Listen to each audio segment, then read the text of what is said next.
want to start off by saying hello to whoever's watching. I'm not sure why I wanted to start this video. I gotta be honest, or make this video, I should say. I don't know why. I don't know if I want subscribers and likes. I don't know, but I think it's important for me to make the video. I want to highlight some of the things with foster care and the entire system that sometimes lacks, as well as some great things about our police force, and also give some women who maybe think, abortion, is the only way.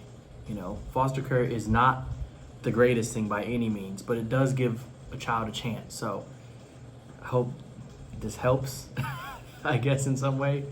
And if I offend anyone, there's not much I can do about it. This is my story. So I want to start off by saying most of my life was in foster care, pretty much since the age of 4 till 11. Just bouncing around in foster homes. I want to tell this particular story about one foster home I went through they're pretty dastardly people. It was not the best by any means. And I feel like the young me was let down by some of, the garden ad items and things like that. But I also am thankful for everything that happened, because now I have my wife and my daughter and my career. So I can't be mad at that. So as I said, most of my life was in foster care, just jumping around from house to house. I never really thought I would get a stable home. I didn't think that was in my cards. Even my original family I was born into, my biological family, a lot of gun violence. My parents, were killed due to that. My mother was a lady of the night, so we shall say. And my father was her employer. So I never really grew up in a house that was regular. A lot of fighting, a lot of men coming to the house that shouldn't be in our house. So that was pretty tough. But anyway, so obviously I was taken away from my parents, because they were unfit once they were dead. And I was given to another foster home in Flint, Michigan, actually. That great place, if anyone's from Flint. And I will say this, that was the first time I got close to a family. It seemed like a family. The lady, Joanna, and they're all in jail, so I can say their names, and well, some got out, but I'm not looking for them. So her name was Joanna. She had a son named Justin, and a husband or boyfriend named Tommy. We weren't too close. And yeah, she took me, my older brother, Andre, Jacque, Antonio. She took pretty much everyone in my family, which is crazy, because not many people, if anyone knows about the foster care system, not a lot of people adopt grown kids. My older brothers were rating from 14 to 17, so that wasn't natural to take all of us and our ages. So like I said, it started off awesome. She would wake up and make us breakfast, and we would eat Kix, that ball of cereal with a bunch of sugar on it. So it seemed amazing. It was the first time I had people make me breakfast. I thought it was like the movies where they run out with make a spread of food, and they run out with the one pancake. I'm sorry, Mom, or whatever. It's like, bro, eat your food. It kind of started feeling like a family, and I never wanted to get attached, because I've been through a lot of foster homes where we would just get given up, and you would miss them, and you're like, dang, I thought I was a pretty cool kid, and they didn't really think so. So it was going awesome. The Justin, her son, he was like an older brother kind of, he beat up on us sometimes, but in my eyes it was like an older brother type thing. He worked at this Lay's factory, and he'd always bring big chips for us at night, and it was really awesome. And then something kind of weird started happening. She got really close to my brother Andre, Joanna that is. She started getting a real close relationship, unnaturally close. They would go in the rooms a lot alone, and it was just weird. And I remember in my head being like, that's not how a mom and a son should act. Even though that was her son, but it's like in my head I'm like, we're family, so I'm like, that's not how a mom and a son should act and be cuddled up in bed like together. I'm like, that's kind of weird. And this lady, let's just to preface this, Joanna was a very, very large lady, very large, and so when she got pregnant, not only did we did not know, sorry, but we did not know who the baby was, because she didn't really get along much with Tommy, which was her boyfriend, husband type thing. They slept in separate rooms. This is really weird. I don't know what was happening there, but she didn't get along much, so I just didn't think it was his. I just, I didn't really ask, but I don't know. If it was, it would have been surprising. And Tommy was definitely lighter, than the baby Black, but just real light. And Andre obviously was darker, And so when the baby came out, definitely looked a lot darker than Tommy. And now obviously mixed babies are different, all different ranges, all different looks. My daughter is on the lighter side too. But it was really weird. She just looked nothing like Tommy. And then we found out that it was my brother's baby. And how we found that out is they both ran away together, Andre and Joanna. And she left me and my other brothers with Justin, her son. And Justin at this time must have been 18, 19 years old. So in no way was he ready to take care of, 3 boys, And I guess maybe she thought that Justin or Tommy would play a part in raising us, I guess. Or maybe she wasn't thinking about us at all. She just was in marital bliss with my brother, I guess. I don't know. And obviously, it makes sense she ran, because my brother was 17 at the time, and she was probably late 40s. So that's not an okay relationship. So, yeah. So, Justin pretty much told my other brothers, do what you will. The guardian ad litem kind of came and took us all back, and the social worker kind of thing. And Justin said he wanted to adopt us, and foster us. And since I guess we were already in their home, Tommy was like the parent. So I want to say too that Tommy was always very scared of Justin. There was a side to him that was very violent, And Tommy was an older guy, probably like I said, late 40s, like Joanna. So, not the toughest, strongest guy. So he was kind of, I would say Justin was more the head, and Tommy was kind of under him, even though the age difference. So yeah, Justin took us, me, my adopted brother Jalen, and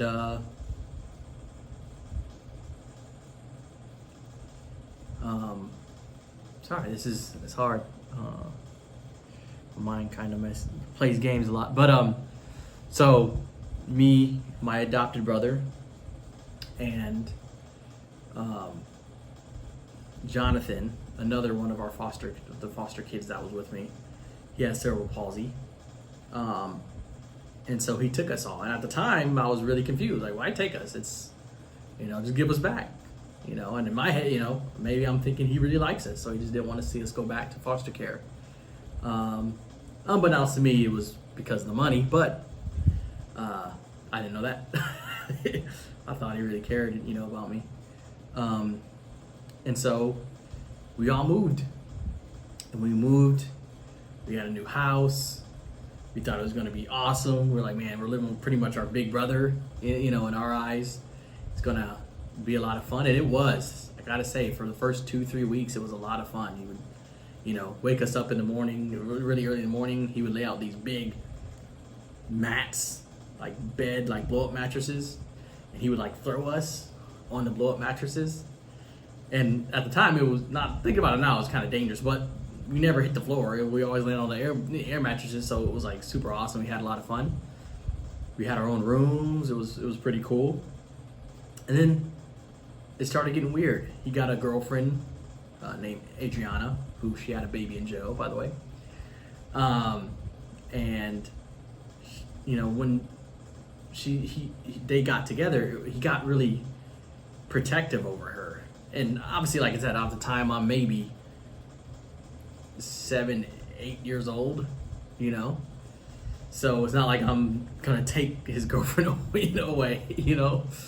I didn't pose any threat, and it was just really weird. Like, he wouldn't let us look her in the eyes, which is fine. We didn't really care about that. It was still okay. And then one day he's like, hey, we're pretty much gonna have a sleepover kind of thing. He moved all our beds into the garage. And like I said, me being never really having a normal family, I thought that was cool. I was like, man, the garage was clean. It was a kind of newer home. I was like, this is going to be awesome. It's like our little clubhouse kind of thing. So we were sleeping on the beds in the garage. And then I want to say every week after that, he would take something out. We had our beds, our blankets, and things like that. He would take the bed. Then he would take the blanket. Then he would lock the door. Instead of us being able to, use the bathroom freely, we were now locked in the garage, And then he would stop feeding us, or he'd bring in a packet of dry noodles, ramen noodles, to let us eat. I didn't want to talk about this. Yeah, so it just started getting really, really weird because, like I said, I'm now sleeping on a concrete slab in the garage, pissing and shitting in the corners, like it's like some type of animal. Yeah, so that got really bad. It got really bad, and then he started the beatings, and that wasn't so good. And so he had to come up on different because we went to school obviously as kids, and so he would whip us on our feet or our hands with rope with wires. Or if we looked, his thing was don't look at his girlfriend. Even, she could call you and you could say, hey, I'm sorry, and look at her for a second, and he would just flip out, So you break your finger, or you would do something crazy, you wouldn't even mean to. It was just something where you just looked up because someone called your name. So that wasn't so good, And like I said, we had Jonathan with us who had cerebral palsy, and they just wouldn't feed him. He'd shit all over the bed, and he was pretty much never stretched out. If you know anything about cerebral palsy, you got to stretch them out and let their muscles, get that full range of motion. And they wouldn't do it, so he was pretty much in the fetal position in his bed all day. And so me and my brother, being two little thieves, my brother Jalen, we found umbrella, and those little spokes to the umbrella that kind of connect that part that opens. We took it out and we figured out that we could unlock the garage door with that. So when he would leave, him and Adriana would go to move, whatever, they would just leave us in the garage. We would break out kind of thing and unlock the door and then go usually feed Jonathan and, change his diaper, and which is crazy. I'm sure they probably figured it out because his diapers would be changed and stuff like that. And then, so I know they didn't think they did it. Yeah, so we would just break out and kind of help him out and try to keep him in positions that he wasn't so uncomfortable in. Feed him if we can. And then he had this huge freezer. Justin had this huge freezer in the living room full of just like Klondike bars and all this stuff. So we would open that and eat it. And he would go crazy because he didn't know what was happening, but his Klondike bars were disappearing because he thinks we're locked in the garage. Yeah, man, it was a real tough thing, and there was a ray of hope though. We had a social worker coming, to visit, and so we were super excited. We are like, man, this is our time. Maybe we can get her alone and let her know that what's happening, because this is not good for us and this is not normal. And Justin pretty much took us aside before she came and said, listen, if anything, if you say anything about this, I'll beat you to death. And me being 8 years old is kind of scary. I know I can't fight him fairly. So I'm terrified. So we wear a turtleneck and make up a news story every time about how something happened where we hurt ourselves and broke our fingers or broke our this or this, and I don't know why. I always felt like I didn't know why she never knew something was wrong. Even when she came, like we were playing with, like I'm 8 years old and I was playing with like baby toy trucks. Like he would buy shit to make it look normal. Like we were playing with shit. Like, bro, I'm 8. Like I'm not, like I understand we play with toys, but not like some little Tonka baby toy truck. Like just stuff that kids our age shouldn't be doing. Playing with stuff because we had nothing. So you would have to buy stuff to make it look like he cared.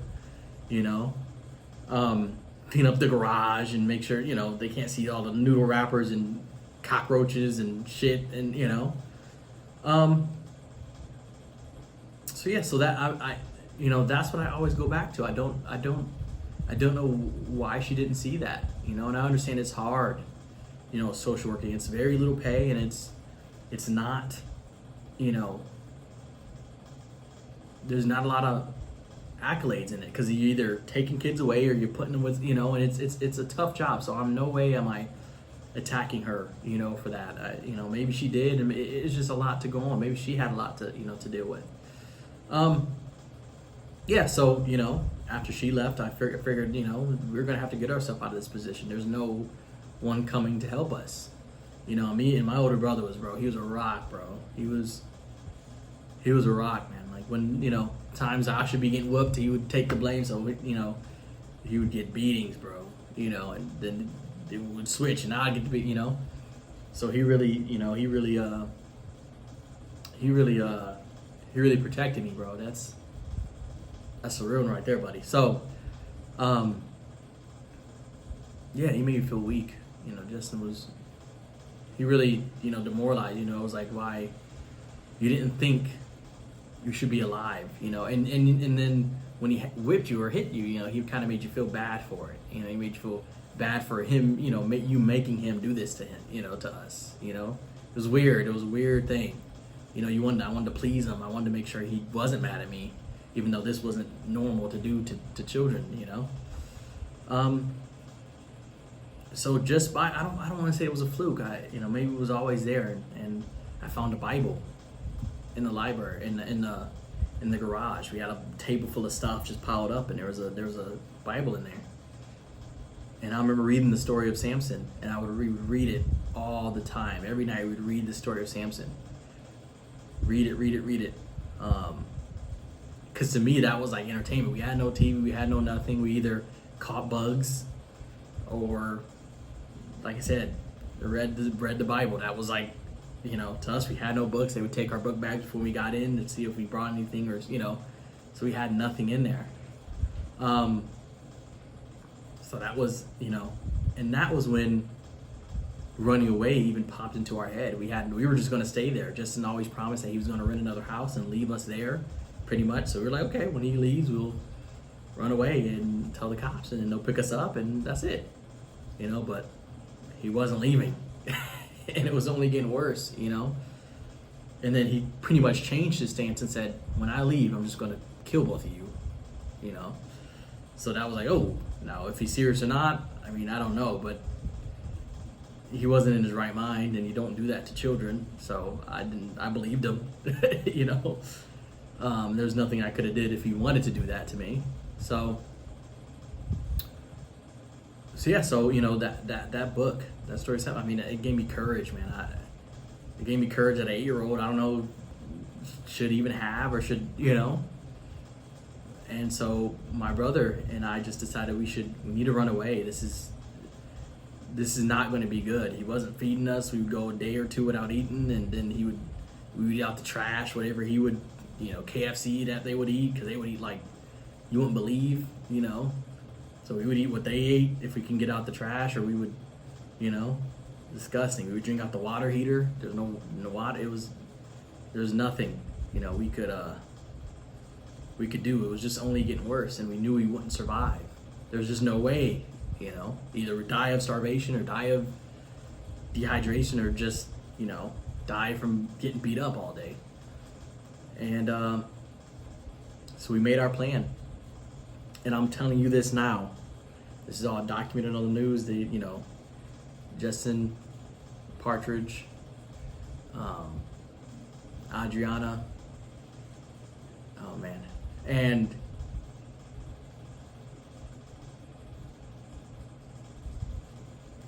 they just seem like monsters. They seem like something unsurmountable. Like, yeah. It was like, to me, it was like, I didn't even think running away was going to help. I just figured that was something that we could do to get some attention on us, maybe.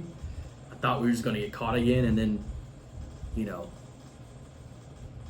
they would bring us back, but at least I could tell the cops, or, So, God, that's all I can say is God blessed us with this idea, because this is not an idea that an 8-year-old and a, 11-year-old at the time should be thinking up. So we had this idea to make it look like a robbery. So like I said, Justin doesn't understand that every night, every time he leaves, we sneak out because he thinks we're still locked in the garage. So we unlock the door with our little umbrella key, and we flip his TV over. And really it was anger too. So we're breaking his stuff and pushing his TV over, eating his food, because we knew he would be gone for quite a while because he was working. We fed Jonathan one last time and took care of him, so because we didn't know when we'd come back. And we ran, and luckily right in our block. It was a weird cul-de-sac, but it was like there was a school. If you went between two houses, like a sidewalk kind of, it was like a school right there. And he is mine now, but Jalen's friend, my older brother, Jalen's friend lived in that cul-de-sac. We'd always walk home together, and he had these chicken coops. They all kept chickens. And so when we ran, we went to his house, banging on the door, and we're a mess. I don't know if he even understands, what's happening or what we're saying. We're just terrified. And we pretty much tell him, man, can we stay with you for a second, or a little bit, just until we, really we wanted to get the courage to call the cops. We just didn't want them to give us back. That was our thing. I don't know why, but in our heads it was just they wouldn't believe us. That's what I said. They wouldn't believe us. They won't believe us. They're just going to give us back, and then we're really dead, And so he kept us in his chicken coops. He let us stay in the chicken coops. And I don't know why. Like, it's not like just a new, but we figured that he would drive around or whatever. As I said, God is real, man. I don't know how else to say it, but Justin, when he came home, around 8 or 9 at night, he ended up calling the cops, because he figured that he got robbed. All his stuff is knocked over and whatever. So he's like, someone robbed me. So he ends up calling the cops to the home. We also called the cops. It was late, but we got his mom, Jalen's friend's mom, gave us the courage. She was a nice little Spanish lady. She's like, you stay here as long as you, I don't know why I talk like that. It's like Chinese, but you know what I'm saying. But she was like so sweet. And she was like, you can stay here as long as you want, but they weren't in the best situation either financially. So they're like, you have to, we got to do something, just can't stay in a chicken coop, for years, so she gave us the courage to call the cops. So, eventually we also called the cops. So when we called the cops, Justin already had cops at the house. So when the cops came, and picked us up. We're telling the story about what's happened to us. And as I said, you could look at us. When I got adopted, and my parents would tell you, my adopted parents would tell you, I was skin and bone. There was no way you could look at me and say I wasn't that was normal. I was maybe at 8 years old, I was maybe 60 pounds, 70 pounds. I was like, it was horrible. It was just so bad. I was bruised all over. My finger was newly broken. Back looked like it was horrible. It was where my feet were, messed up because he would beat us on the feet and our hands and, smash our knuckles and things. So you could tell I was going through a lot, but in my head, like I said, they won't believe me. And maybe just because I tried to tell a lot of adults, I tried, and they just wouldn't listen. They wouldn't listen. And so, that was our number one fear, that they would give us back, because we knew if they gave us back, I don't know, we wouldn't survive. We couldn't. From the beating he would give us, we would probably be dead. I think this is great. But the cop we got, man, he was awesome. He was awesome. He was amazing. He was when we got adopted, he was actually there at the courthouse. We knew him all through our adult life. He, we're telling him the story. We're begging him not to give us back, and please don't give us back. And he's like, you're not going anywhere. He's like, don't worry about that. So we tell him where we live, because obviously we're literally in the cul-de-sac that we live. We didn't run very far, so we're in the cul-de-sac we live. So we tell him where the house is, and we see cops, they're already there. So we're like, oh no. We're like, what if he's telling another story, and then now it's going to be, our story, like I said, to me, adults don't care about me, so I'm like, it's going to be my word against Justin's. Like I said, unbeknownst to me, I look like a wreck. My older brother looks like a wreck. You could tell something's going on. But as I said, thank the Lord, Justin never cleaned out the garage. Like I said, in his head, it was a robbery, so he wasn't even thinking about us. He thought we were kidnapped, so he never cleaned out the garage. So when the cops went to the home, obviously they're looking around the house and what's going on, and they go in the garage and there's piss and shit, and there's like bugs in containers, because that's the only thing we could do for fun. There's spiders, big ass spiders in containers, and we'd feed them cockroaches, just to pass the time. We just had nothing to do. So they're like, what is going on here? And then obviously we came, and man, that was the most nerve-wracking moment of my life, because the police officer we were with was like, he already knew, like I said, he already knew what was going on. He's like, you guys don't even worry about nothing, and we're starving, and he's going in the refrigerator and getting Justin's pizza and giving us the pizza, and we're like, what? We're not going to eat his pizza. We're crazy. He's like, you're going to eat that beer? He's like, in front of Justin. Justin's literally standing there in front of Justin. He's like, no, he's going to jail. You don't have to worry about him. And gives us the pizza. And we're like, oh, and that's when we felt safe. That's when we felt safe. Probably the only time. Yeah. So that we, it was amazing that, he saved my life. They saved my life. They really did. So they took him, they arrested him. They arrested Adriana, and which is his girlfriend / wife and things. And like I said, she was not, this is gonna sound crazy, but they arrested her because she knew and did nothing. So I get, she never hit us, she never did anything like that, but she definitely knew what was going on, and she did nothing to stop it. Which, like I said, it should be a crime for sure. I just want to say on this, I forgive him.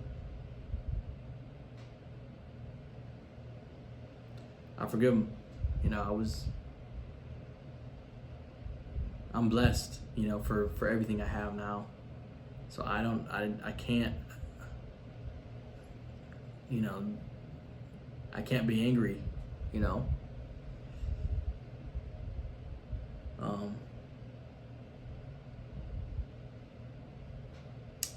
I can't be angry. I want to thank you guys all for listening.